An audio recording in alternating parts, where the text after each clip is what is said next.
tal vez. ¿Sí? ¿Sí les aparece? Ahí ya me aparece a mí. Sí, profe. Sí, ¿Listo? profe. Sí. Ok, entonces, pues si no hay más preguntas, vamos al tema de hoy. Entonces arranquemos con este ejemplo de complementos perfectos. Entonces acá, este es un ejemplo Leontief, donde digamos la utilidad del individuo A es el mínimo entre X y 2Y, y la de B es el mínimo entre 2X y Y. Y la dotación inicial es, pues el individuo A tiene 3 de X y 1 de Y, y B tiene 1 de X y 3 de Y. Entonces, antes para que estemos todos de acuerdo, en total hay 4 unidades de X,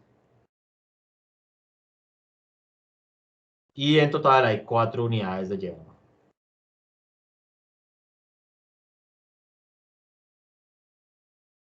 ¿Estamos de acuerdo? Entonces, esta caja de hecho, ¿cuánto tendría de ancho y cuánto tendría de alto? 4x4. 4x4, tal cual. Segundo, que es que acá está en un frío tenaz en esta oficina. Listo. Entonces, voy a pintar acá. Tendría 4x4, entonces sería, a ver, ¿cómo está mi pulso? 1, 2, 3, 4. 1, 2, 4. Listo. ¿Sería algo así o no? ¿Estamos de acuerdo? Sí. Listo. Y entonces, la dotación inicial estaría más o menos en este punto, ¿o no?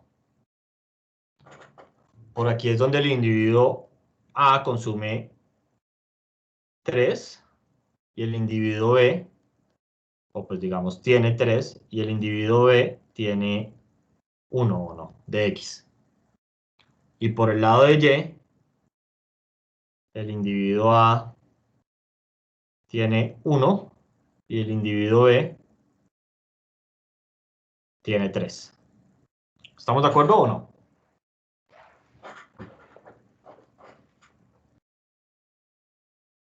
Sí. Listo. Entonces, ahora pintemos cómo serían las curvas de indiferencia a ese nivel de utilidad original. Entonces, en ese nivel de utilidad, el individuo A, recuerden que su utilidad es el mínimo entre X y 2Y, pues tiene un nivel de utilidad de 2 o no.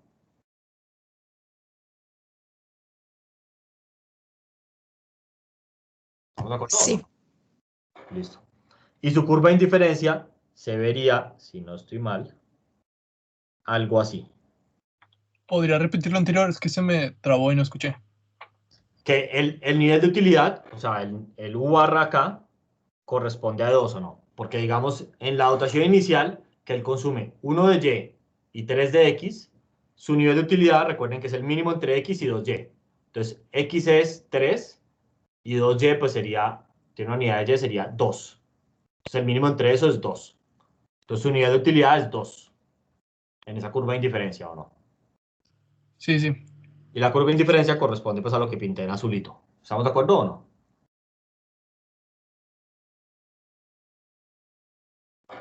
Espero que esto no sea nada muy controversial.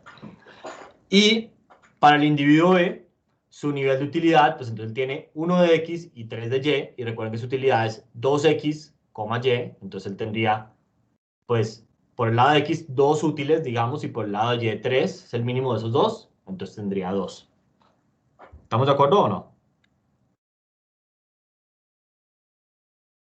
Sí. Profe, yo no entendí muy bien esa parte. ¿La del individuo B o la del individuo A? La del B. Ok, entonces, él tiene originalmente, me va a basar acá, él tiene 1 de X y 3 de Y, ¿o no? Entonces, su utilidad sería 2 por X, 2, pues digamos utilidad inicial, por el lado de X, y por el lado de Y, pues sería 3. Y es el mínimo de esas dos cosas, entonces su nivel de utilidad también sería 2, ¿o no? Ok, sí. Listo. Y esa curva de indiferencia, si no estoy mal, se ve algo así.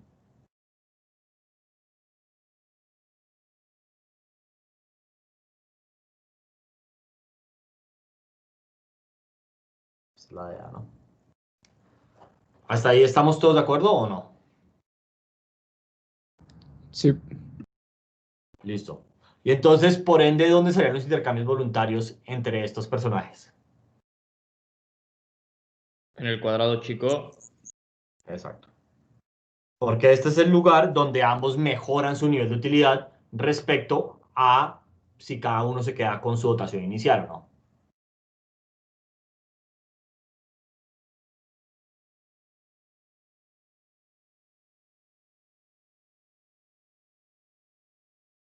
Listo. ¿Hasta ahí van todos conmigo o no? Sí, profe. Listo. Entonces, ahora ya estos son intercambios voluntarios. Ahora olvidémonos de esto y vamos a ver cómo serían los óptimos de Pareto. ¿Bien? Entonces, antes de arrancar con eso, te invito a pintar unas curvas de indiferencia para darnos una idea de cómo sería el problema acá. ¿Listo? Entonces, a ver, ¿estamos todos de acuerdo? Las curvas de indiferencia, por ejemplo, del individuo A se ven así. ¿Por qué sé que el vértice está, por ejemplo, en estos puntos?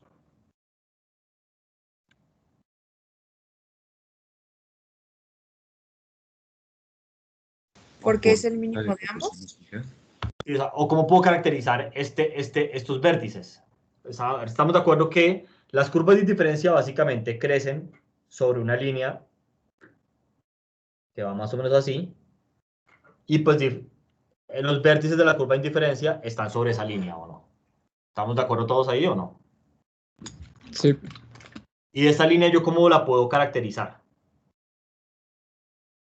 Es como Sendero de X igual a expansión. 2y, ¿no? O bueno, y Sí. igual a 2x. Entonces, a ver, la utilidad del individuo era el mínimo entre, ya se me olvidó, x, 2y, ¿sí o no? ¿Estamos de acuerdo? Sí. Sí. Y entonces, ese vértice es cuando, digamos, no me sobra ni de x ni de y, o sea que por ende, esas dos cantidades, o sea, las dos cantidades del mínimo son iguales o no. O sea que esto Sí. corresponde a cuando x es igual a 2y o no. O lo mismo que y es igual a x medios.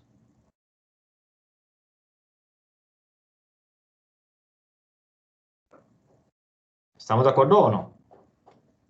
Sí. Listo. Perfecto. Entonces, lo que voy a hacer es que voy a pintar esa senda de expansión. ¿Listo? Que es la línea azul. Recuerden, esta de acá corresponde a y es igual a x medios. Y ahora voy a pintar unas curvas de indiferencia del individuo B. Las puedo pintar igualitas. Digamos que esto es cuando u barra vale 1 y esto es cuando u barra vale 2 o lo que sea. Y él también tiene una senda de expansión, ¿no?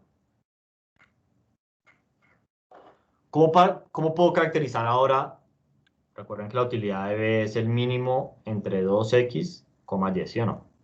¿Cómo puedo caracterizar esa senda de expansión? Y es igual a Igual a 2x. 2x.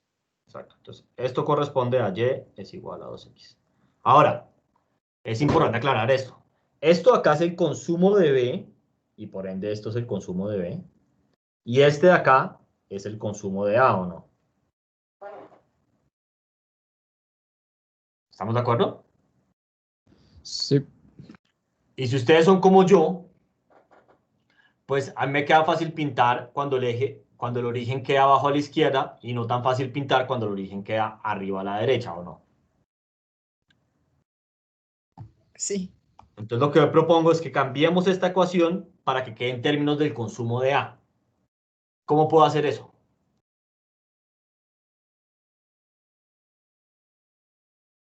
Despejas.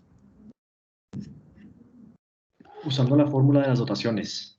Exacto, entonces yo sé que el consumo el consumo de A más el consumo de B es igual a 4 o no, o sea, la dotación.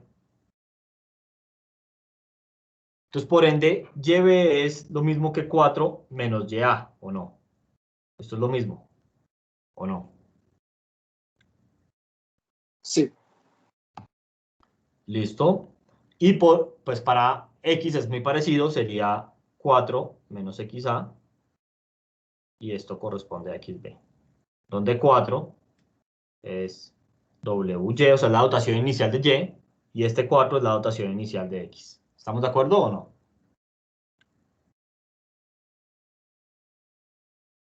Sí, profe. Listo. Y entonces esto sería, pues, 4 menos YA es igual a 8 menos 2XA. Y esto daría menos YA es igual a 4 menos 2XA. Va a multiplicar todo por menos, entonces da YA es igual a 2XA menos 4. Y entonces esta ecuación me marcaría la línea roja, ¿o no?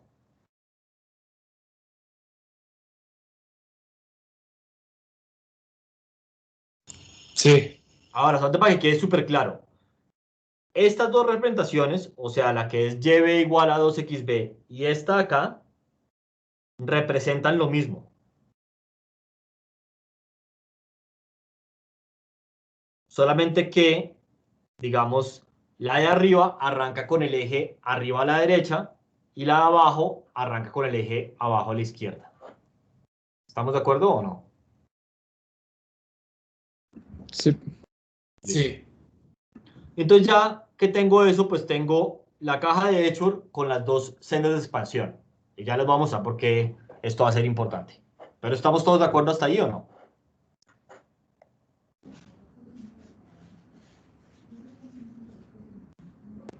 Sí. Ok. Entonces, voy a pintar esto acá y voy a repetir este dibujo como millones de veces. Entonces vamos a ver, esperemos que nos quede bien. 1, 2, 3, 4.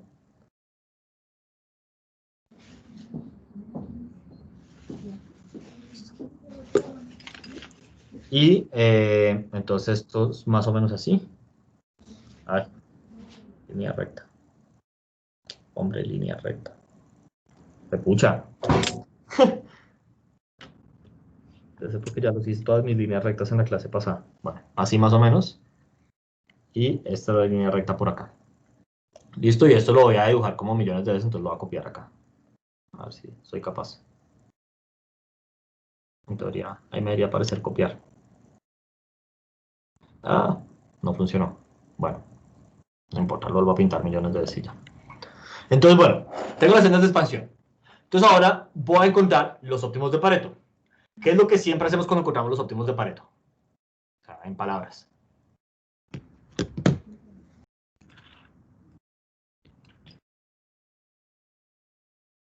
¿Nadie? Si yo les dijera encuentren los óptimos de Pareto acá, ¿qué ustedes qué harían? Fijábamos un nivel de utilidad, ¿no? Exacto. Y Entonces voy a fijar no- el nivel de utilidad de alguien arbitrariamente. Entonces digamos que voy a fijar el nivel de utilidad del individuo B, pero podría haber fijado el de A, no importa. Entonces voy a fijar el nivel de utilidad del individuo B y lo voy a fijar en este nivel de utilidad. ¿Listo? Es un nivel arbitrario, no tiene nada que ver con la dotación inicial, simplemente es un nivel arbitrario. Y ahora lo que nos preguntamos es, ¿qué es lo máximo que yo le puedo, o cómo, qué es lo máximo que, o cómo puedo repartir los bienes de la manera que yo mejore A lo que más pueda, sin empeorar a B, o sea, sin mover a B de ese nivel de utilidad? ¿Estamos de acuerdo?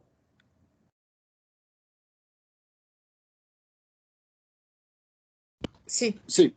Entonces, ¿qué pasa si yo, por ejemplo, hiciera una repartición de recursos donde A estuviera en ese nivel de utilidad, que podría bien ser la de acá abajo o la de acá arriba o no?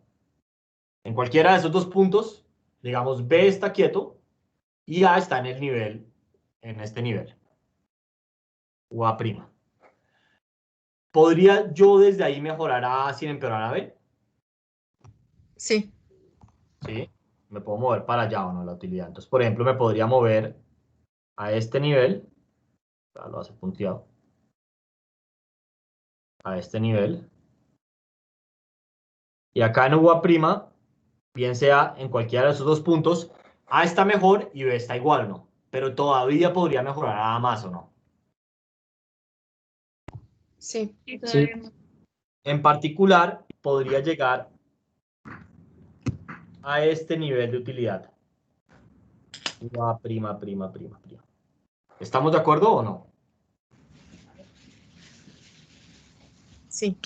Y ya ahí ya no puedo mejorar más, porque si ya me muevo la utilidad de A más hacia arriba, ya tengo que empeorar a B, ¿o no? Tengo que pararlo en un peor nivel de utilidad. ¿Estamos de acuerdo? Sí. Y Profe, yo tengo entonces, una- sí, Gracias. Entonces, no va a ser en la intersección, ¿verdad? O sea, va a ser a donde ambos estén como en la misma línea de utilidad. exacto. Que entonces sería, a ver si tú estás de acuerdo conmigo, cualquiera de esto que estoy pintando en verde, o sea, cualquiera de esta repartición de recursos, hace que A, digamos, a B lo dejan en el nivel de utilidad original y a A lo dejan lo máximo que yo lo puedo alcanzar, ¿o no? Sí, sí, ya, ok. Pero entonces toda la línea verde, es cualquiera de esos puntos, mejor dicho. Cualquier punto en la línea, ¿verdad? Exactamente. Perfecto. Gracias. Todo el mundo va hasta ahí, con que la línea verde debería ser. Prof, la línea verde, perdón, es que no la escuché bien. ¿Sería entonces la curva de contrato? O sea, pues no, todavía va a haber más puntos, pero todos esos puntos son óptimos de Pareto, ¿o no? Ah, ok. Gracias. Entonces, ¿ahí sería lo del intercambio voluntario o en esa no se puede ver lo del intercambio voluntario? Aquí no se puede ver intercambio voluntario porque para el intercambio voluntario importan las dotaciones iniciales. Entonces, pues, ambos tienen que estar mejor que en su dotación inicial. Aquí, recuerden que no, la pregunta es, un dictador coge lo de todo el mundo, fija la utilidad de alguien y se pregunta qué es lo máximo que puede mejorar al otro sin empeorar a ese alguien. Ok, prof. Gracias. Entonces, todos los puntos verdes corresponden, digamos, a esto. Está el individuo B en ese nivel que yo lo fijé originalmente, como decir, el nivel de felicidad, y A está en lo máximo que yo lo puedo alcanzar. Pero ese nivel de B es un nivel arbitrario. Entonces, va la pregunta de, ¿qué pasaría si yo elijo otro nivel? Entonces, por ejemplo, ¿qué pasa si yo más bien digo que a B lo fijo acá? O sea, en un nivel de utilidad más alto. Entonces ahí la pregunta sería, ¿cuáles son los óptimos de Pareto?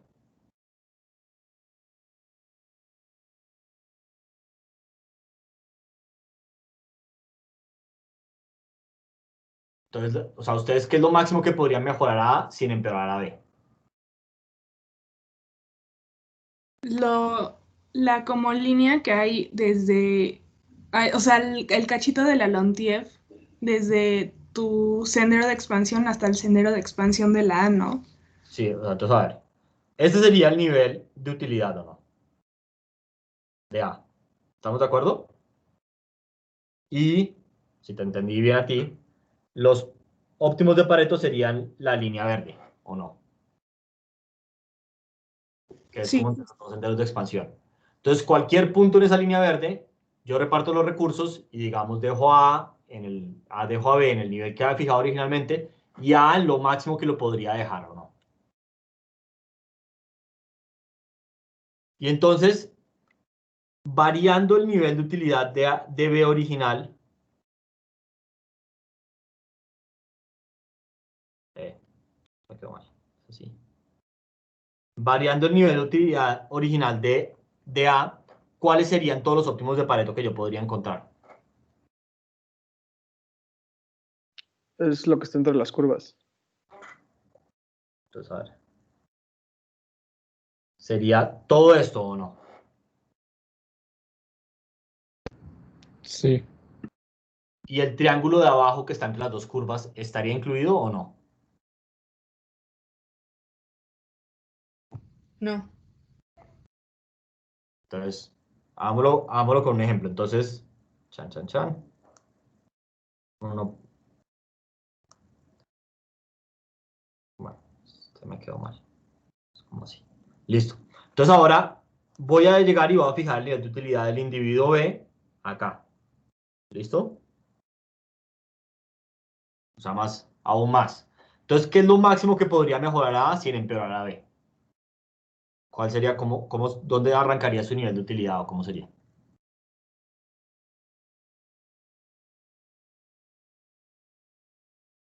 El máximo sería donde se junta la línea punteada roja con el azul, ¿no?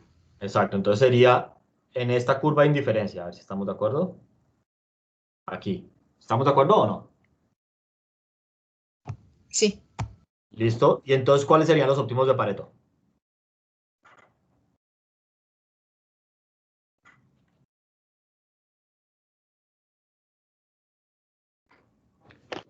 ¿Sería la línea horizontal entre el punto azul y el rojo?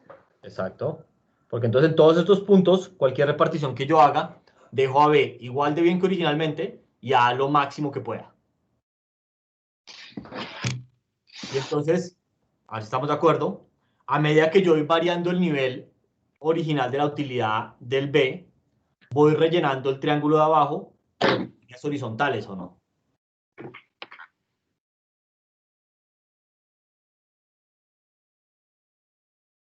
A ver si se dan cuenta. Originalmente, digamos, cuando yo voy variando el nivel de utilidad del individuo B, voy rellenando el triángulo de arriba, pero con líneas verticales, ¿o no?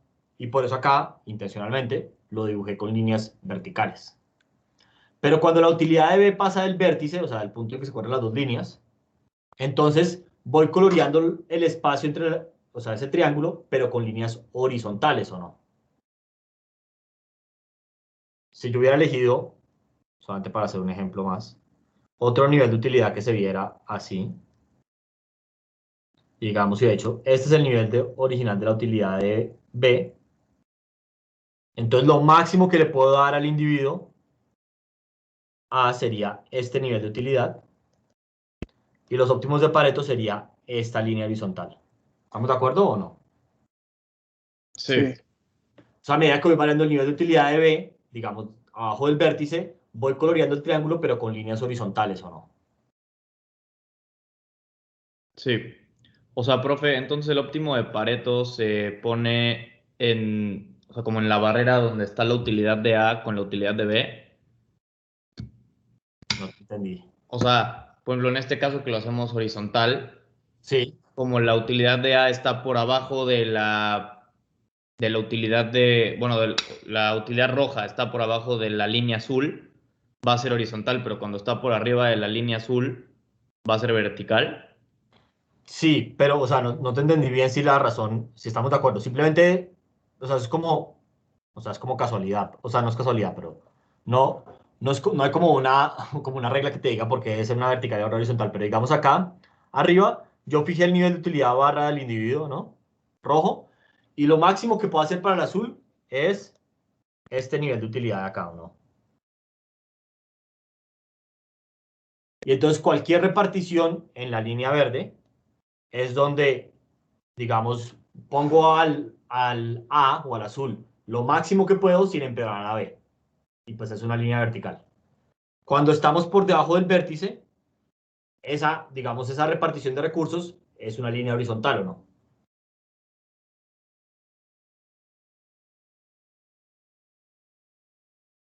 ¿Sí o no? Sí. Ok. Entonces, a ver si estamos todos de acuerdo. Dependiendo del nivel original del individuo A, los óptimos de Pareto o colorean el triángulo de arriba con líneas verticales, pero digamos es todo, ¿no? O colorean el triángulo de abajo, pero con líneas horizontales.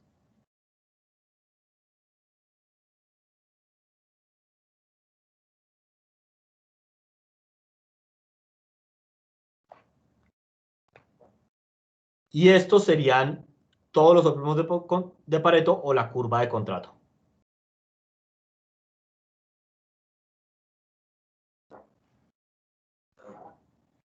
¿Estamos de acuerdo o no?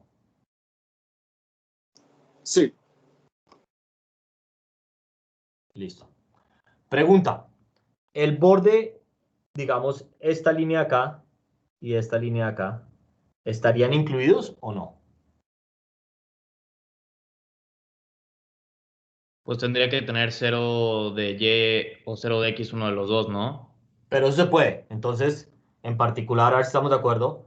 Este de aquí podría ser el nivel original del individuo A, es no tener nada, del individuo rojo, B, y a A le damos todo, que sería acá, y esta repartición, digamos esta línea de acá, pues los pondría en esos niveles de originales, ¿o no? Sí. Listo. Y acá abajo pues pasa algo parecido, entonces la línea de abajo también está incluida. Listo, entonces la curva de contrato, los mismos de Pareto, es toda esta área que está entre las dos cosas. ¿Todos de acuerdo hasta ahí? Sí. Listo. Entonces acá lo tengo pintado, muy bonito. Acá, listo. Es exactamente lo que acabamos de encontrar, listo. La curva de contratos antes que acá está pintada en negrito. Listo. Ok. Entonces, ahora sí juntemos esta información con los intercambios voluntarios.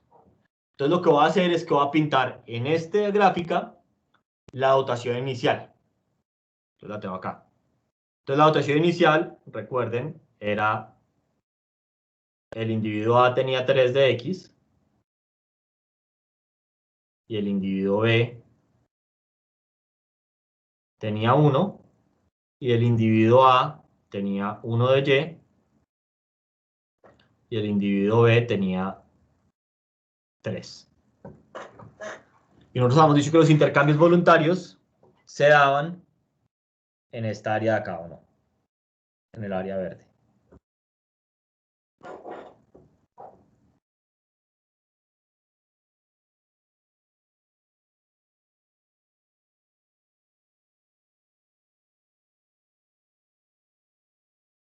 ¿Estamos de acuerdo o no? Sí. Listo. Ahora, si los agentes fueran racionales, ¿dónde esperamos que sucedan los intercambios voluntarios? En los triangulitos que están ahí. O sea, la intersección entre lo verde y lo gris, ¿o no? Ajá. Sí. Entonces, básicamente sería estos que acá pinté como de naranja. Estos serían los intercambios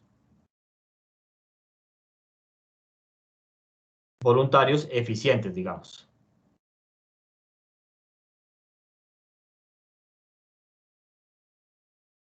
Entonces, si los agentes son racionales, pues es donde deberían pasar los intercambios voluntarios.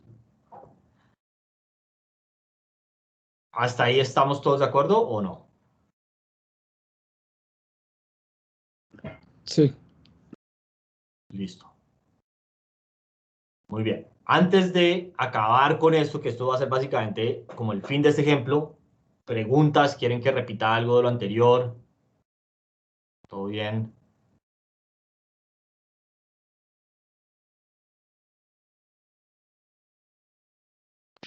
Prof, ¿Podría subirse un poquito la gráfica de arriba?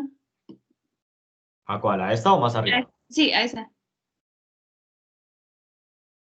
¿Ok? Y entonces, ¿qué pregunta tienes ahí? ¿O la querías ver solamente? La quería ver, es que no vi cómo. yo sí tengo una duda.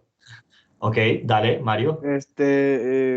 O sea, el objetivo es encontrar como esta área donde se van a dar los intercambios voluntarios. O sea, hay dos objetivos. O sea, hay tres, realmente. Solamente que se combinan. Entonces, un objetivo es los óptimos de Pareto. Que simplemente es, hay un dictador, ¿no? Y él se pregunta cómo puedo repartir estos bienes eficientemente, y es toda el área gris, en este ejemplo, digamos. Otro objetivo son los intercambios voluntarios, que es el área verde, y digamos, la intersección de esas dos cosas es los intercambios voluntarios eficientes, o sea, los que uno esperaría ver en la vida real. Pero a nosotros nos interesa igual el área gris, independientemente de los intercambios voluntarios. Porque siempre queremos, como digamos, un poco comparar qué pasaría si digamos que la gente interactúa en un mercado voluntario, o sea, una economía de mercado tipo capitalista, con cómo sería si hubiera un planificador central benevolente que repartiera las cosas de la mejor manera posible, que sería el área gris, pues, o algún punto en el área gris, ¿no? Porque mínimo debería estar en el área gris, si este planificador central es efectivamente benevolente. Entonces, todo el tiempo vamos a querer comparar estas dos cosas, como qué pasa en una economía de mercado y qué pasaría si hubiera un planificador central benevolente, y ver cómo se comparan esas dos respuestas. Ok, sí, ya evalúas como las pérdidas en bienestar y esas cosas. Exactamente. Entonces, digamos, en este ejemplo particular, los intercambios voluntarios eficientes serían el área naranja, Pero un planificador central podría preferir algo por fuera de la área naranja, ¿no? O sea, algo sobre el área gris, pero que no sea naranja. Si él de pronto tiene preferencias sobre, no sé, algún individuo porque es una, no sé, una población desprotegida o por cualquier razón que sea. ¿Estamos de acuerdo? Sí, sí. Listo. Súper. ¿Otras preguntas?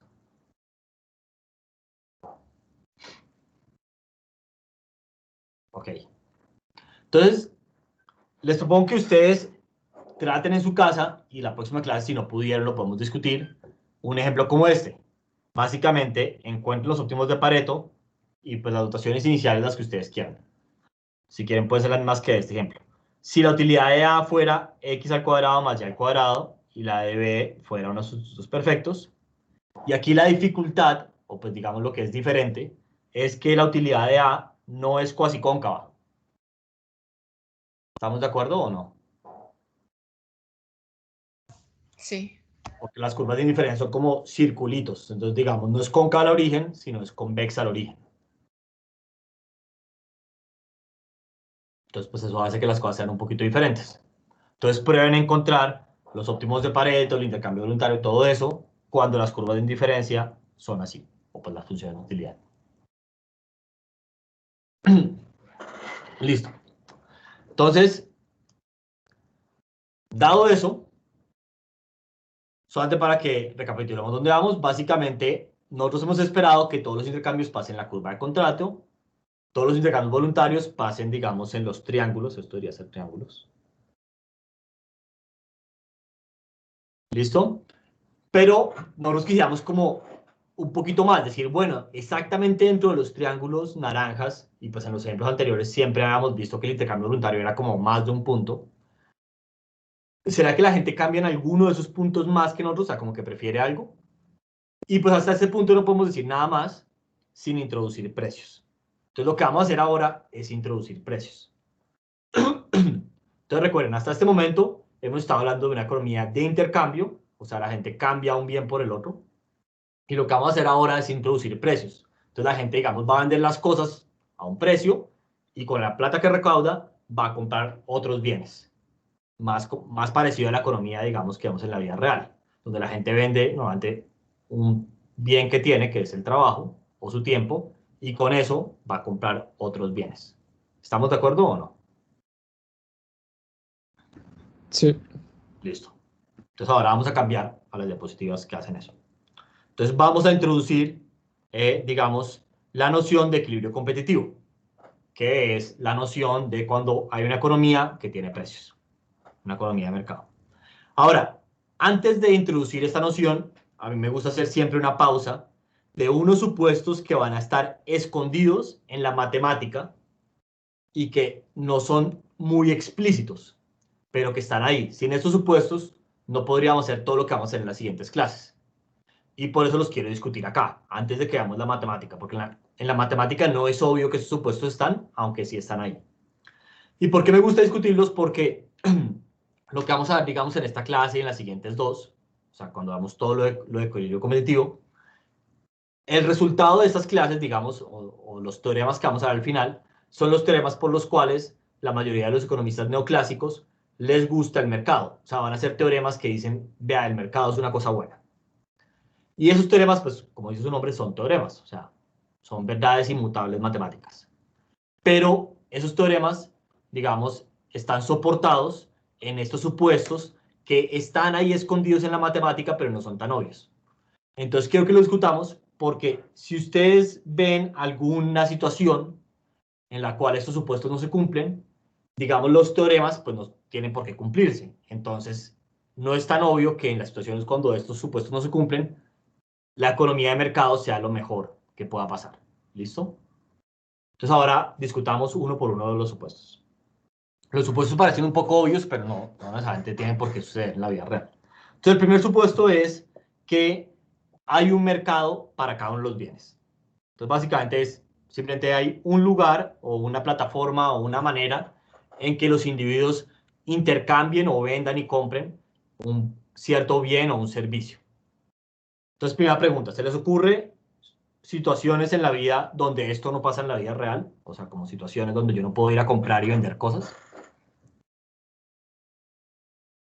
Sí. Pues podrían ser, Los, bueno, o sea, generalmente todos los mercados negros. Claro. Entonces, todas las drogas ilícitas, digamos, caen bajo este supuesto. O, por ejemplo, pues uno típico es el mercado de los órganos. Entonces, digamos, si a mí mañana voy al médico y me dice, sus riñones ya no sirven y yo quiero ir a comprar riñones, eso no se puede, ¿o no? No se puede porque el gobierno impone una restricción por razones éticas. ¿Estamos de acuerdo? zapatos individuales, o sea, siempre los vendes juntos, no puedes vender un zapato así Sí. rudo en el mercado. Claro, eso también es un buen ejemplo. Otro, digamos, yéndose un poco más como a la vida real, la eficiencia de los mercados bursátiles, digamos, recae bajo el supuesto de que son completos, o sea, que uno puede ir a comprar y vender cualquier producto financiero. Pero, por ejemplo, a mí me encantaría comprar un producto financiero que me pagara 1.000 pesos cada vez que llueve. A mí no me gusta que llueva, me gusta cuando no llueve, puedo ir a montar bicicleta. Entonces, cada vez que llueve, me gustaría que alguien me compensara y me pagara 1.000 pesos. Y yo estaría dispuesto a pagar como un seguro anti lluvia. Yo estaría dispuesto a pagar cierto dinero por ese producto. Pero yo no puedo comprar ese producto en un mercado financiero, ¿o no? Y no es que el gobierno lo esté prohibiendo, pero si yo mañana voy y le digo a GNP, véndame ese seguro, GNP me va a colgar, ¿o no? Ajá, probablemente. Claro. Y la razón por la cual es que simplemente no hay suficiente demanda por ese producto. O sea, hay muy poquitas personas como yo que están dispuestas a pagar por un seguro ante lluvia. Y como hay tan poquita demanda, pues nadie lo ofrece. Entonces, aunque no el gobierno no lo prohíba ni nada, yo no puedo ir a comprar este servicio o este producto. ¿Estamos de acuerdo o no? Sí. Listo. Entonces ya, pues obviamente eso de plana dice, pues obviamente analizar esto como una economía de mercado no tiene sentido. Entonces, pues, ¿ok? La siguiente es que los agentes pueden acceder al mercado a intercambiar bienes y a vender sin ningún costo. Ahora, ¿qué opinan de ese supuesto? ¿Ese supuesto cuándo pasa, cuándo no? Ejemplos. Pues a veces no pasa, por ejemplo, con el Costco, que ahí tienes que tener una membresía para entrar y comprar, cuando en un súper normal puedes entrar gratis. Claro, pero incluso para ir a un súper normal, yo tengo que pagar un cierto costo para ir. O sea, tengo que pagar el transporte y mi tiempo. O sea, tengo que ir hasta hacer fila en el mercado, a elegir los productos y a comprarlos, ¿o no? Sí, de acuerdo. Ahora, por ejemplo, otro es el mercado bursátil. Entonces, por ley, en ningún país del mundo, las personas normales podemos ir a comprar productos financieros. Solamente los agentes que están certificados pueden hacer eso. Entonces, si yo quiero comprar un producto financiero, tengo que o pagarle a un intermediario, o sea, un agente bursátil, o hacer un curso para volver un agente bursátil. Son las dos opciones. Entonces, para poder acceder al mercado financiero hay un costo, bien sea por medio del agente o por el tiempo que tengo que pagar para hacer el curso para ser un agente. ¿Estamos de acuerdo o no? Sí. Ahora, básicamente para cualquier bien y servicio hay un costo a acceder al mercado, solamente que en unos casos, pues digamos, este costo es tan bajito que uno puede decir, bueno, que no haya costo es una buena aproximación, y en otros casos el costo es tan alto, pues que es una mala aproximación. ¿Cuándo es una buena y cuándo es una mala? Pues depende del mercado y pues está a juicio de ustedes un poco. Pero tengan en cuenta que este siempre es un supuesto, es como no hay ningún costo de acceder al mercado y eso no es verdad. Hay muchos mercados que tienen un costo alto de acceder. ¿Bien? Yo tengo una duda. ¿Los impuestos sobre transacciones como el IVA contarían como un costo de entrada al mercado? Claro, también es un costo de transacción, es un costo, digamos, de comprar y vender. Sí. Gracias. Listo. Entonces ahora, el siguiente supuesto es que hay un único precio para el bien y que todos los consumidores conocen el precio de ese bien. Entonces, aquí me gusta siempre volver al ejemplo que alguien dio para la primera y es los mercados negros. Casi que por definición, como es un mercado negro, no es imposible saber cuál es el precio como estándar de un bien y precisamente por eso muchas veces las gentes, pues digamos, la gente que vende en estos mercados negros, pues cobra precios diferentes a diferentes consumidores, ¿o no? Dependiendo de qué tanto sepan los consumidores de, pues, el costo real del bien, ¿o no? Sí. Listo. Ahora, de nuevo también hay muchas veces que no hay un único costo para un bien y no tiene que ser un mercado negro. Entonces, por ejemplo, en el ejemplo de Costco, las mismas cosas no cuestan lo mismo en Costco que en Superama o en, no sé, Chedraui o La Comer, no sé más supermercados mexicanos. Los precios ahí son diferentes, ¿o no? Entonces, no es verdad que haya un único precio para todos esos bienes, ¿o no? Sí, sí, exacto. Listo. Entonces, de nuevo, qué tan buena aproximación es lo que vamos a ver, pues va a depender de, no sé, cuánto es la dispersión de estos precios, de dónde viene la diferencia de estos precios y demás. A ver, la siguiente es que los consumidores pueden vender su dotación inicial en el mercado y usar ese ingreso para comprar bienes y servicios. Entonces, ahora, de nuevo, ¿cuándo se les ocurre que esto es una buena aproximación y cuándo no? Pues si lo vendes al mismo precio que, o sea, que lo comprarías, ¿no? Claro, pero por ejemplo, cuando tú no puedes, o sea, situaciones, cuando uno no puede vender una dotación que tiene, una dotación inicial. Cuando no existe mercado para venderlo. Sí, entonces digamos, yo legalmente puedo vender mi tiempo para ciertas actividades, pero de nuevo, legalmente no puedo vender mi tiempo para ciertas otras, ¿o no? O incluso no puedo vender mis órganos, así yo quisiera y estuviera dispuesto, porque el gobierno no lo permite, ¿o no? Ajá. Entonces hay como ciertas dotaciones iniciales y ciertas cosas, o ciertas como situaciones, bajo la cual es creíble que los consumidores puedan vender sus dotaciones iniciales y ciertas bajo las cuales no. Listo. Ahora la siguiente es la que normalmente más se rompe en la vida real, y es que los consumidores buscan maximizar su utilidad a una restricción presupuestal. Esa, digamos, no es tan loca, eso es que la gente quiere ser más feliz que menos, ¿ya? ¿Listo? Pero que eso lo hacen independientemente de lo que los demás estén haciendo. Eso en realidad quiere decir dos cosas. La primera es que no hay un mecanismo centralizado, lo cual está bien, eso pues pasa por definición en la economía de mercado, lo que estamos estudiando, que eso pasa ahí. Pero más importante, el supuesto es que a las personas no les importa las preferencias de los demás ni lo que consumen o lo que tienen los demás. Entonces, ¿cuándo se les ocurre que esto se rompe en la vida real? Cuando hablamos de Alguna vez. Cuando hablamos de productos de moda, o sea, que todo el mundo está comprando lo mismo, igual y eso no maximiza tu utilidad, pero te dejas llevar. Exacto, o por ejemplo voy al antro que está de moda o al restaurante que está de moda simplemente porque espero encontrarme con mis amigos allá. O sea, como que yo derivo cierta utilidad, no solamente de el consumo que en el restaurante, sino además de encontrar o estar bien con mis amigos allá. Esa es una. ¿Cuándo más?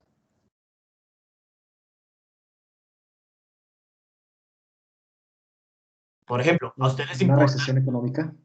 ¿Cómo? Cuando en una crisis económica pues buscas ahorrar dinero en vez de gastarlo y no maximizas tu utilidad. Pero es un gasto también, pero en otro tiempo. Sí, pero no, pero es verdad. Entonces, digamos, si hay una recesión ahorita como el COVID, mucha gente no está gastando simplemente, independientemente de cómo maximiza eso su utilidad hoy, porque tiene miedo a la incertidumbre del futuro. Entonces, como que la situación macro, o sea, lo que le pasa a todo el mundo, está afectando mis decisiones. ¿O no? Sí. Ahora, hay una que es más básica que creo que nadie ha dicho, no sé por qué, pero es la que yo suelo pensar y es, a mí personalmente me importan las preferencias y el consumo de mi esposa, por ejemplo. Y pues a ustedes probablemente le importa el consumo y las preferencias de sus papás y de sus hermanos y de sus parejas, si tienen. Entonces, digamos como que a mí no solamente me importa lo que yo consumo, sino para mí es muy importante que, por ejemplo, mi esposa no se muera de hambre, ¿o no? Sí. Y las decisiones que tomo las tomo teniendo en cuenta no solamente mi X, sino el X también de mi esposa, ¿o no? Digamos, la asignación de recursos que va a tener. Sí. Pero no podrían argumentarle ahí que también que su esposa esté bien le causa a usted cierta utilidad. Claro, exactamente, por eso, pero es precisamente lo que ella consume entra en mi función de utilidad. Eso por definición Ya. no lo permite. Ok. O sea, Pero no no lo puedes permite ver en la los que función. vamos a ver o sea, no lo vamos a permitir acá en los supuestos matemáticos que vamos a ver, no permiten eso. Vale. Entonces, por eso, hay situaciones en la vida real donde pues eso es una buena aproximación y situaciones donde no. Entonces, tienen que usar su juicio un poco de eso. Pero también hay como situaciones macro. Entonces, por ejemplo, a la mayoría de los humanos nos importa cómo se reparte el pastel, digamos, en toda la economía. Entonces, digamos, yo tengo ciertas preferencias sobre, digamos, la distribución de recursos porque no me gusta la desigualdad. Yo quisiera que todo el mundo tuviera al menos un mínimo para no morirse de hambre.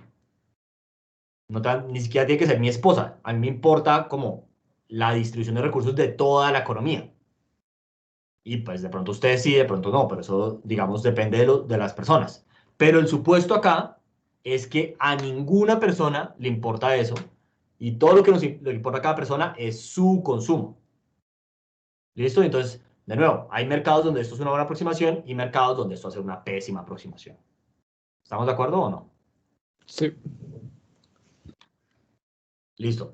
El siguiente es que hay competencia perfecta, y lo que quiere decir eso en la vida real no es que haya muchos consumidores y muchos productores, o sea, suele ser una consecuencia, o sea, cuando eso pasa hay competencia perfecta, sino que todo el mundo es tomador de precios. O sea, la gente ve los precios del mercado y decide si compra o no compra ese precio, o si vende o no vende ese precio. Pero en la vida real hay muchas situaciones donde la gente puede imponer el precio en el mercado. En México, por ejemplo, es famoso internacionalmente por haber tenido históricamente muchos monopolios. Como por ejemplo, ¿cuál? Pemex. Pues ¿no? Telmex. Exacto, Telmex es de las comunicaciones hace poco, y hasta hace poco Pemex, un monopolio del Estado, para vender gasolina. Entonces, en esos dos casos había una sola empresa que producía el bien, y esa empresa decidía a qué precio lo vendía, y no eran tomadores de precios, sino que imponían el precio en el mercado, ¿no? Sí. Listo. Y la última es que la única fuente de precio entre los agentes son los precios. Disculpen, la única fuente de información entre los agentes son los precios.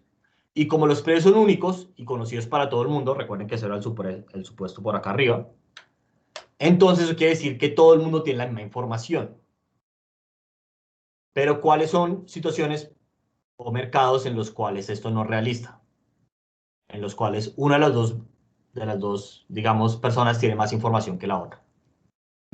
Siempre, ¿no? Bueno, casi siempre, pero hay unas como bien particulares. Como en los mercados Pues podría ser la donde- bolsa. Podría ser la bolsa, pero eso se lo conoce como insider trading, que es, por ejemplo, si yo trabajo en una empresa y vendo y compro acciones de esa empresa, porque yo sé que se va a quebrar o lo que sea, pero es ilegal.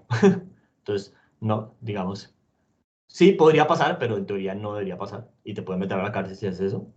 Pero otras situaciones que son legales y pasan día a día. Por ejemplo, un chef que ya sabe dónde comprar las cosas para que le salga más barato y alguien que nada más quiere comprar X o Y producto y termina pagando más.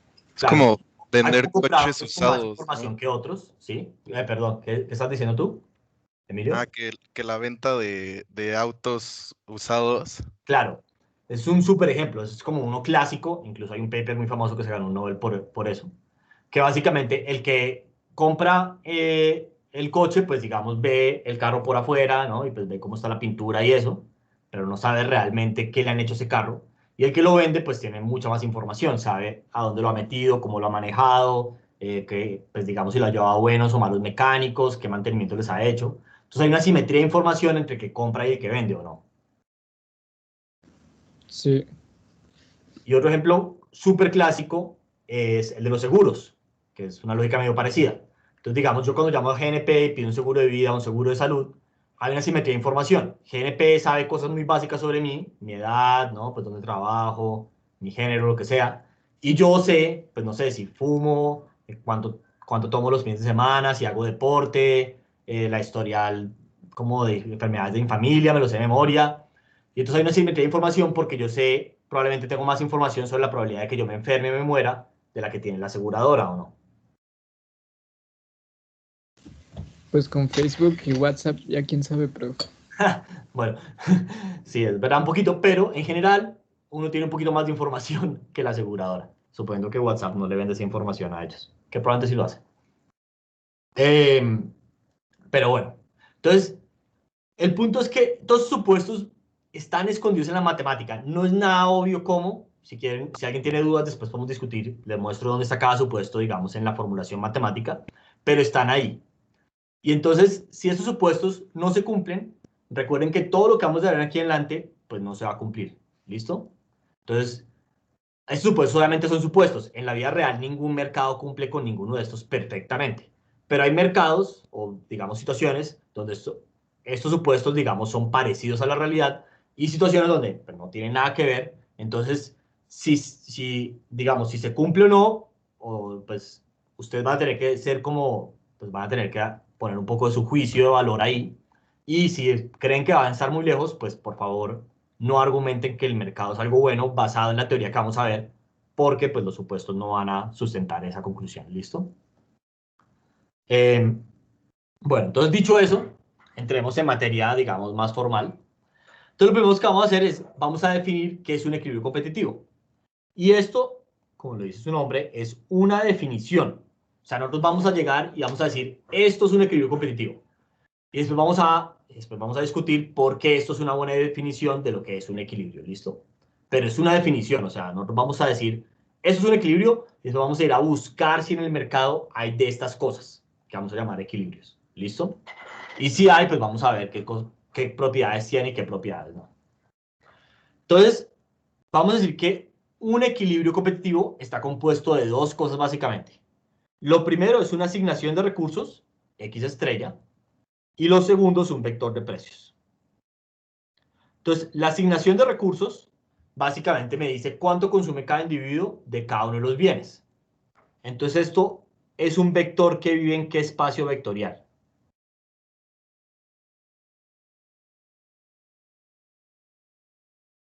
¿R2? No, porque es cuánto consume cada persona y hay L bienes y hay individuos, ¿no? En general. En RN. Y cruz L. Sí, en RI, cruz, RL. Porque hay individuos y L bienes. Entonces me dice, o sea, es un vector que me dice para cada individuo cuánto consume cada uno de los bienes, ¿o no? Y tenemos un vector de precios, pues que ahí como se ve, vive en RL, porque básicamente es cuánto cuesta cada uno de los L bienes que hay en la economía, ¿listo? Entonces, esta parejita, que es cuánto consume todo el mundo de cada uno de los bienes, y los precios, o sea, digamos estas dos cosas, son un equilibrio competitivo si cumplen dos condiciones. Entonces, la primera condición es que para todos los consumidores, esa asignación de recursos, X y estrellita, resuelva su problema de maximización, que es el problema de maximización que ustedes vieron en ECO 3. O sea, básicamente, maximiza su utilidad sujeto a su restricción presupuestal. Y veamos qué es la restricción presupuestal. Por este lado acá, es lo que vamos a llamar el ingreso. Y este ingreso, si ustedes se dan cuenta, es un producto punto. Es el producto punto entre el vector de precios y el vector de dotaciones iniciales, ¿o no?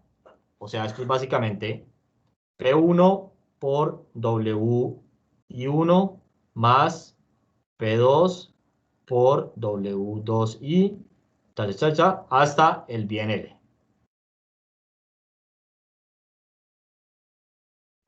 Entonces esto básicamente es, yo cojo con lo que nací en el mundo, o sea, lo que me tocó inicialmente, y lo vendo en el mercado a los precios del mercado. Y eso es mi ingreso. Sí. Listo. Y por otro lado, tengo el consumo, que es esto de acá. Y este consumo pues también es un producto punto, entonces viene siendo P1 por X1 más P2 por X2 y así hasta el último bien. Entonces básicamente esto me dice cuánto compra el individuo Y de cada uno de los bienes y pues cuánto es el gasto en eso o no.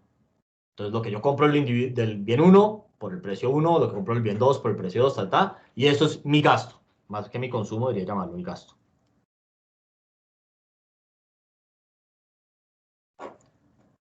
Entonces, este problema lo que me dice es maximizo el nivel de utilidad sujeto a que mi gasto sea menor que mi ingreso, que es el problema que ustedes han visto en Eco 3 del consumidor, ¿o no? Sí. Y la solución a este problema, a ver si todos estamos de acuerdo, es la demanda marshalliana, ¿o no? ¿No? Sí. ¿O cómo le llamaban ustedes? Igual demanda marshalliana. Entonces, la condición 1 es simplemente la demanda marshalliana. Entonces, lo que me dice esto, vamos a volver a verlo acá, es X y estrellita resuelve el problema de maximización. O sea que la demanda marshalliana básicamente es igual a X y estrellita. ¿Cuál es el problema de maximización? Pues maximizo la utilidad sujeto a la restricción presupuestal. Y noten que lo que controla el individuo es solamente XY. Entonces aquí, por un momento nos estamos olvidando del planificador central, ¿o no? Porque aquí es cada persona maximiza su utilidad sujeto a su restricción presupuestal. Y lo que controla cada individuo, pues es lo que él consume, ¿o no? Sí. Listo. Entonces aquí es como cada persona por aparte. Y pues obviamente de estos hay problemas. Muy bien. Entonces la condición 1 es que se solucione el problema del consumidor. O sea, la demanda marshalliana. Y la condición 2 lo que dice es que los mercados se vacíen. ¿Qué quiere decir que los mercados se vacíen? Que la demanda sea igual a la oferta. Entonces, si se dan cuenta, acá en el lado izquierdo de esta igualdad, tengo la suma de las demandas marshallianas para un bien, ¿o no? Entonces, esta es la demanda agregada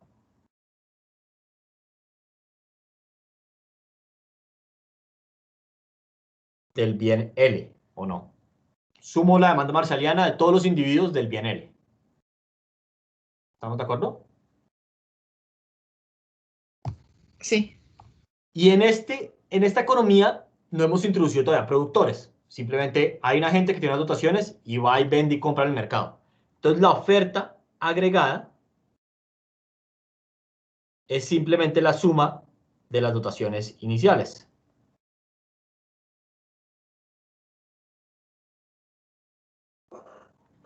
¿Estamos de acuerdo o no? Sí. Listo. Entonces básicamente el paso 2 lo puedo resumir como demanda igual a oferta. ¿O no? Listo. Y entonces esto acá lo vamos a llamar un equilibrio competitivo. Y entonces, ¿de dónde viene la palabra equilibrio?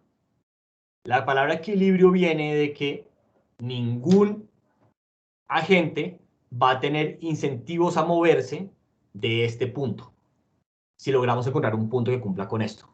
¿Por qué? Es casi por definición, pero ¿por qué ningún agente se quiere mover de ahí si llegamos a este punto?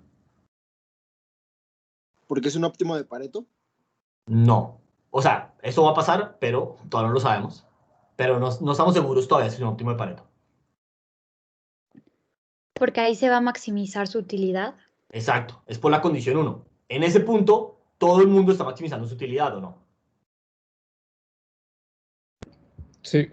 Entonces, pues si yo maximizo mi utilidad, ¿por qué me voy a querer mover de ahí? Básicamente. ¿Estamos de acuerdo o no? Sí. Y ahí viene la palabra equilibrio. Viene de que, pues todo el mundo maximiza, nadie tiene incentivos a moverse. Muy bien. Entonces ahora, unas propiedades básicas de este equilibrio. Esto debería salir casi que la definición. ¿Listo? La primera es que si al menos un consumidor tiene preferencias estrictamente crecientes, entonces los precios de equilibrio son todos positivos. ¿Por qué?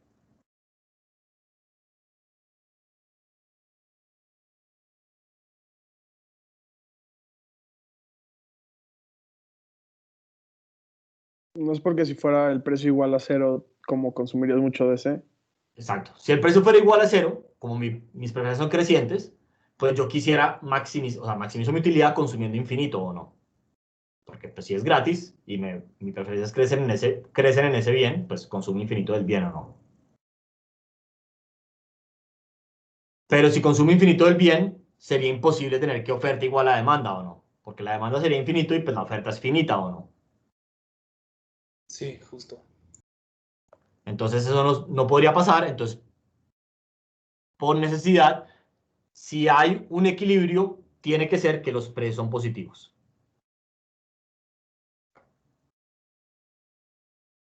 ¿Estamos de acuerdo o no?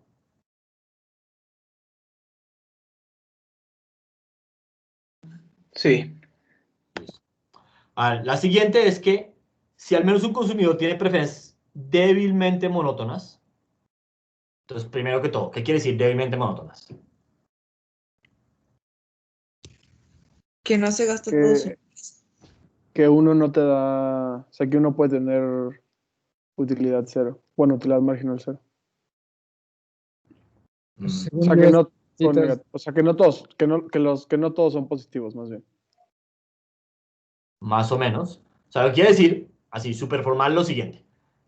Si tú me das más de un bien, no necesariamente mi utilidad crece. Pero si me das más de todos los bienes, ahí sí crece. Entonces, por ejemplo, como la Leontief, o sea, la del mínimo. Si tú me das más de un bien, pues de pronto no crece mi utilidad. Pero si me das más de ambos, seguro me muevo de curva de indiferencia.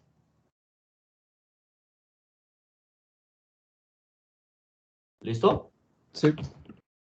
Entonces, si eso pasa, entonces al menos un bien tiene que tener precio positivo. ¿Por qué?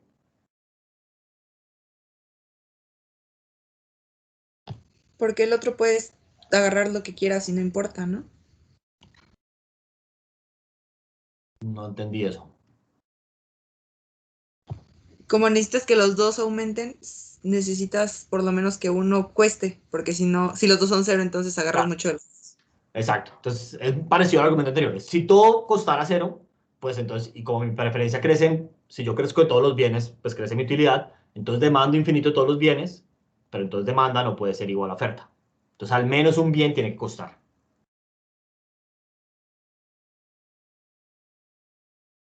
¿Listo?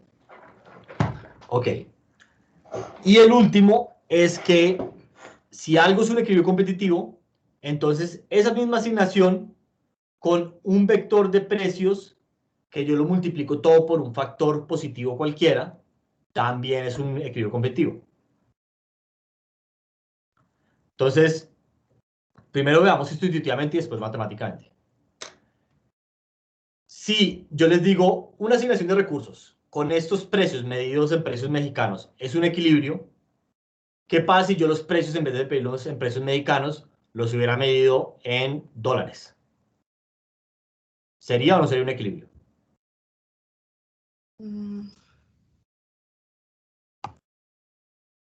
Seguiría siendo, ¿no? Porque las preferencias no cambian. Exacto, y en realidad los precios relativos tampoco cambiaron, ¿o no? Solamente que en vez de medirlos en pesos mexicanos, los estoy midiendo en dólares, ¿o no? Sí.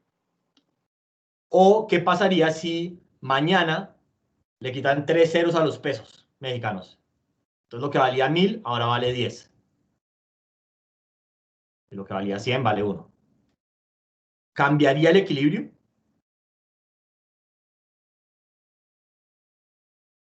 No. Quedaría igual, ¿no? Claro, los precios relativos siguen siendo los mismos, ¿o no? Sí. Listo. Entonces, esa es la intuición. Ahora veámoslo matemáticamente. Si ustedes se dan cuenta en la definición de que el equilibrio competitivo, los precios no aparecen en la condición 2. Solamente aparecen en la restricción presupuestal de la condición 1, ¿o no? ¿De acuerdo?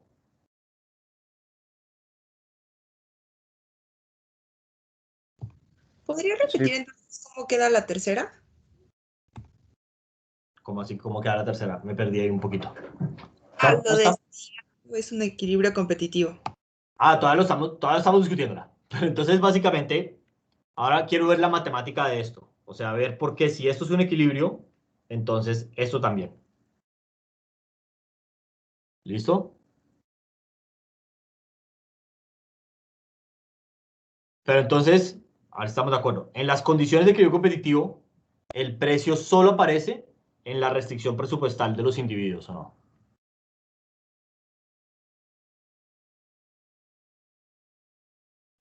Sí.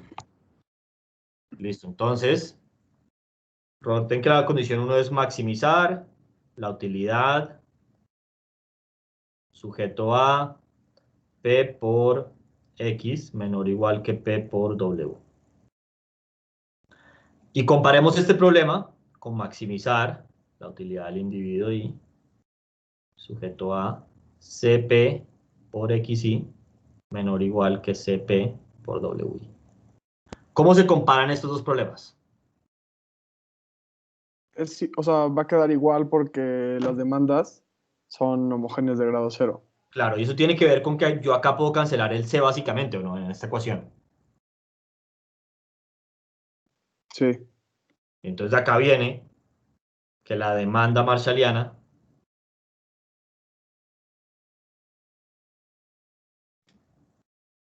es homogénea de grado 0.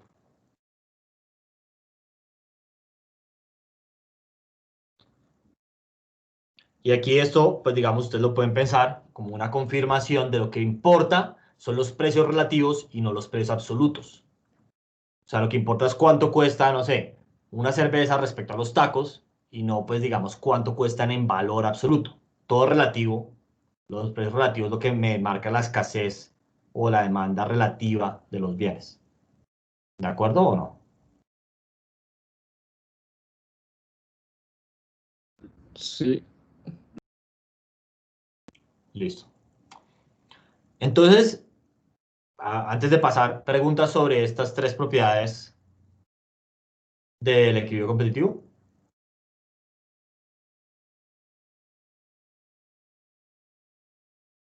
Ok. Entonces, ahora vamos a ver la ley de Walras. La ley de Walras tiene dos formulaciones. Una que es más fácil de demostrar, pero la otra que es más útil. Entonces, arranquemos con la más fácil de demostrar. La primera lo que dice es, si hay preferencias débilmente monótonas, entonces gasto, que es esto de acá, es igual a ingreso. O sea, otra manera de decir esto, lo que dice es, en un equilibrio competitivo, lo que tiene que pasar es que esta desigualdad del problema de maximización se cumple con igualdad, ¿o no?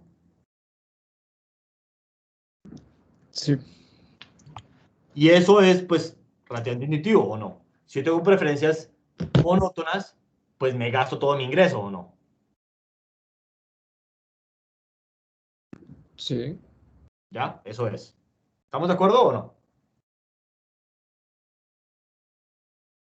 O sea, esto en palabras lo que quiere decir es me gasto todo mi ingreso.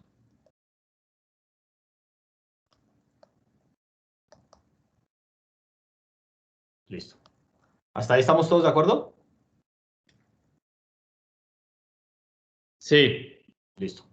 Hay una segunda formulación que es equivalente y es más útil. Dice lo siguiente. Suponga que las utilidades son débilmente monótonas, o sea, lo mismo que antes. Y suponga, pues, que uno de esos precios es positivo. Eso lo habíamos dicho por lo que habíamos visto antes, ¿no? Que uno de los precios tenía que ser positivo. Voy a decir que va a ser el precio del último bien. Eso lo puedo decir arbitrariamente, porque si no fuera el último bien, pues lo reorganizo y pues al bien que le llamé 2, lo llamo el último y ya, no importa. Ese orden, pues, es arbitrario. Entonces voy a decir que el último bien tiene un precio positivo. Listo.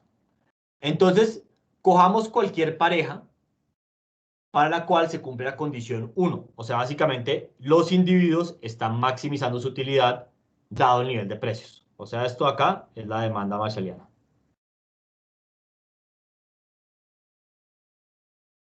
Eso es lo que quiere decir eso en palabras. Entonces, tenemos la demanda marshalliana, ¿listo? Y se cumple la condición 1, o sea, es la demanda marshalliana, o sea, la gente maximiza. Y tenemos que para los primeros L-1 mercados, el mercado se vacía. ¿Listo? Entonces lo que dice la ley de Walras es que si eso pasa, el último mercado también se vacía. Entonces, en palabras, lo que dice esta ley es, si los primeros L menos un mercado se vacían, el último mercado también. ¿Estamos todos de acuerdo con lo que dice en palabras? ¿A qué se refiere con vaciar? A que demanda igual a oferta. Ah, ok. Esto acá lo que quiere decir es demanda igual a oferta. Entonces, de nuevo, lo que dice en palabras es, si los primeros L menos un mercados se vacían, o sea, demanda igual a oferta, entonces el último mercado también, o sea, demanda igual a oferta.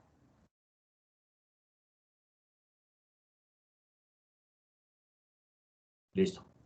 Entonces vamos a demostrar, recuerden que ya demostramos esta de acá, ¿no? Esta es sencilla, la primera formulación. Vamos a demostrar que la segunda es equivalente a la primera, porque la segunda es más útil. Entonces, lo que voy a hacer es que voy a arrancar con la formulación de la primera. Lo que dice la formulación de la primera es que gasto igual a ingreso o no. Así sencillo. ¿Estamos de acuerdo? Sí. Y eso se cumple para cada agente, o sea, cada agente gasto igual a ingreso. Si se cumple para cada agente, pues yo puedo sumar al lado izquierdo el gasto, pero de todos los agentes, y al lado derecho el ingreso, pero de todos los agentes, ¿o no? Y se tiene que cumplir con igualdad, ¿o no?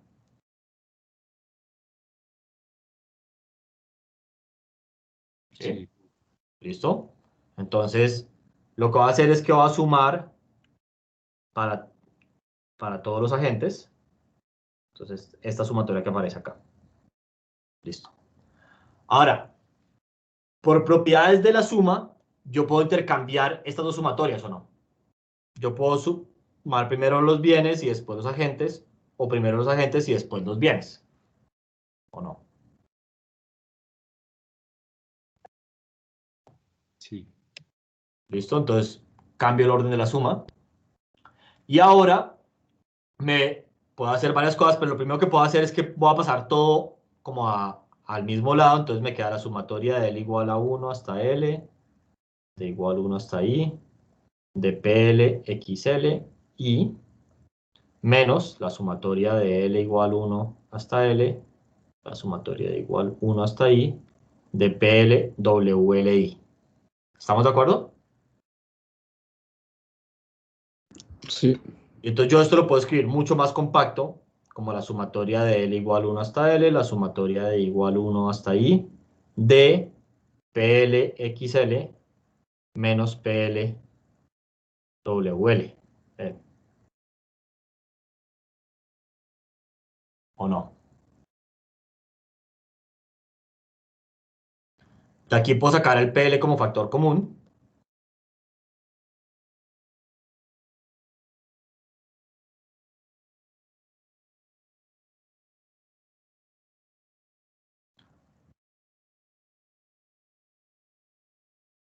¿Hasta ahí van todos conmigo? Sí. Sí. Y este PL no depende de I, o sea, lo puedo sacar de esa primera suma o no. O sea, lo puedo escribir realmente.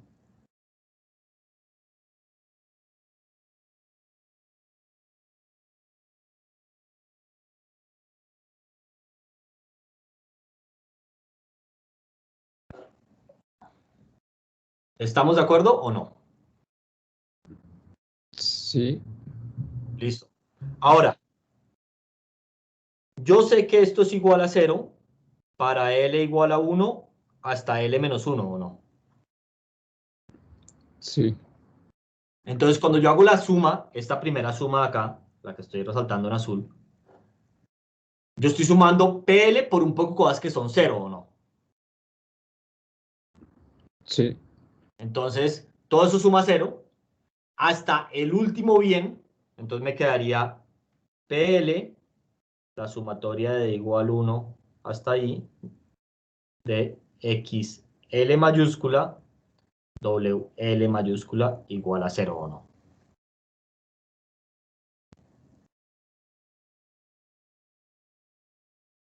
Y ahora, para que esto sea igual a 0, ¿qué tiene que pasar?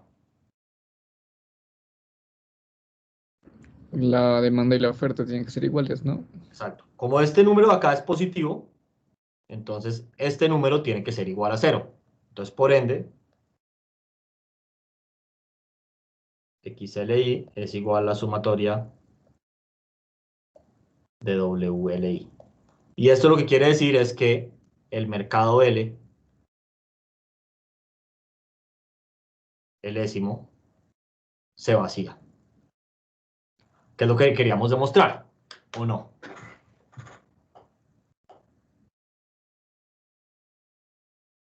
Sí. Listo. Ahora, esto suena como trivial, pero esta formulación de la ley de Walras nos va a ayudar bastante a pues solucionar problemas en el futuro cercano. Entonces, antes de seguir con los ejemplos, ¿alguna pregunta hasta acá?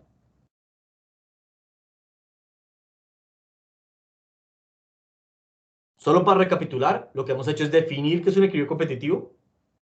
¿Listo? Que es básicamente demanda marshallianas y demanda igual a oferta. Y dos, hemos visto unas propiedades bien básicas de esos equilibrios, incluida la ley de Walras.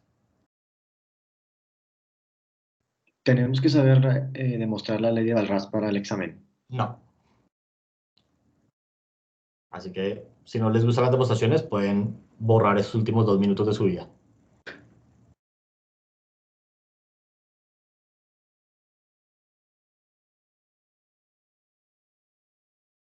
¿Listo? Listo. Ok. Entonces ahora veamos el primer ejemplo. Entonces vamos a ver los mismos ejemplos que vimos antes, que eran Cobb-Douglas, complementos perfectos, sustitutos perfectos, pero ahora no economía de intercambio, sino en un equilibrio competitivo. O sea, vamos a tratar de encontrar cuáles son los equilibrios competitivos de estas economías. Entonces, voy a arrancar con la Cobb-Douglas, un ejemplo muy parecido al que hemos visto antes. Entonces va a ser, ¿no? Tenemos la utilidad del individuo A, que es X a la alfa, y a la 1 menos alfa. La de B, que es X a la beta, y a la 1 menos beta. En este caso, voy a decir que alfa y beta son igual a 0.5 para ambos individuos, para hacer el álgebra más sencilla. ¿Listo? Y voy a decir que la notación inicial de A es 1.5 de X, 0.5 de Y, y la de B es 0.5 de X y 1.5 de Y. ¿Hasta ahí estamos todos de acuerdo? Sí. Entonces, para encontrar el equilibrio competitivo, siempre vamos a seguir el orden de la definición. O sea, 1, vamos a encontrar las demandas marshallianas. Y 2, o sea, en esos pasos, vamos a hacer que demanda agregada sea igual a oferta agregada. ¿Listo? Así en esos pasos. Entonces arranquemos con el paso 1. Entonces, paso 1 es encontrar la demanda marshalliana. Entonces, ¿cómo encuentro las demandas marshallianas? Maximizando otra vez. Sí. De Lagrangiano. Exacto. El problema del consumidor. Entonces, básicamente, aquí lo tengo escrito. Voy a maximizar la utilidad, que recuerden que es pues, X a la alfa, Y a la alfa, ¿no? A la 1 menos alfa. Pues que en este caso es un medio, entonces me da X a la 1 medio, Y a la 1 medio. ¿Listo? Sujeto a la restricción presupuestal. Esto acá es el ingreso. Entonces coge el individuo, lo que tiene de X, lo vende, coge lo que tiene de Y, lo vende, y la suma de eso es su ingreso. Y por otro lado, esto es lo que se les parece más a Eco 3, pues está el gasto, que es lo que consume de X por el precio de X, lo que le cuesta comprar eso, más el consumo de Y por el precio de Y, o sea, lo que le cuesta comprar su consumo de Y. Y ese es el problema del consumidor, ¿o no?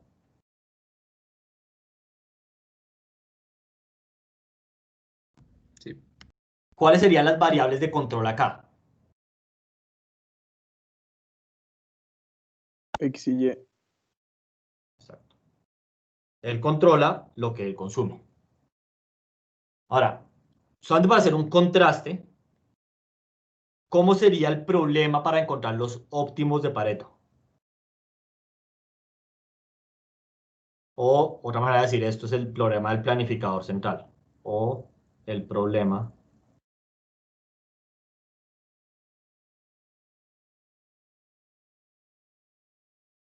¿Cómo sería ese problema?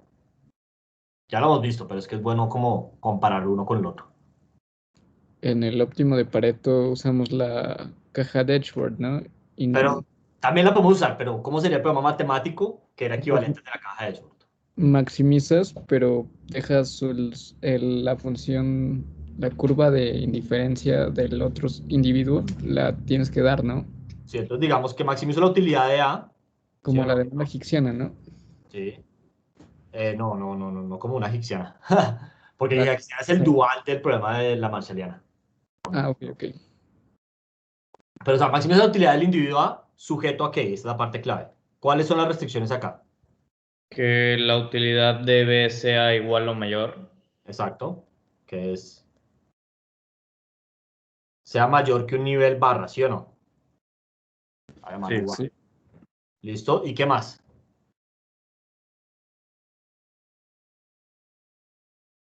Que el consumo sea igual o menor a las dotaciones. Exacto, que sea factible. Entonces, básicamente, lo que consume el individuo A más lo que consume el individuo E no puede ser más que lo que hay de X en total. Y lo mismo para Y.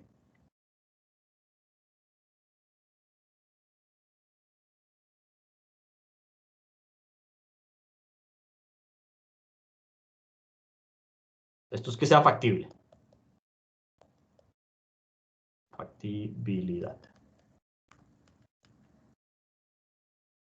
¿Y cuáles son las variables de control acá?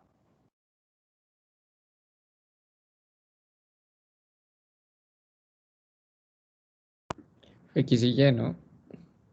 Pero, ¿cuáles X y Y? ¿Los de A? Sí. Y los de B también. Y los de B, porque este es el planificador central. Entonces, él está decidiendo cuánto consume todo el mundo. Entonces, ahora hagamos como el paralelo. Entonces, acá, el planificador central decide cuánto consume todo el mundo. ¿Cómo lo decide? Maximiza la utilidad del individuo 1, o pues cualquiera, sujeto a que los de los demás están en un nivel barra, o sea, no los empeora, digamos, y a que sea factible, ¿no? Y aquí estamos maximizando la utilidad de un solo individuo. Él controla su consumo, o sea, lo que él consume, no lo que consume la otra persona, y sujeto a su restricción presupuestal, no a la factibilidad global. Entonces, su gasto individual tiene que ser menor que su ingreso individual.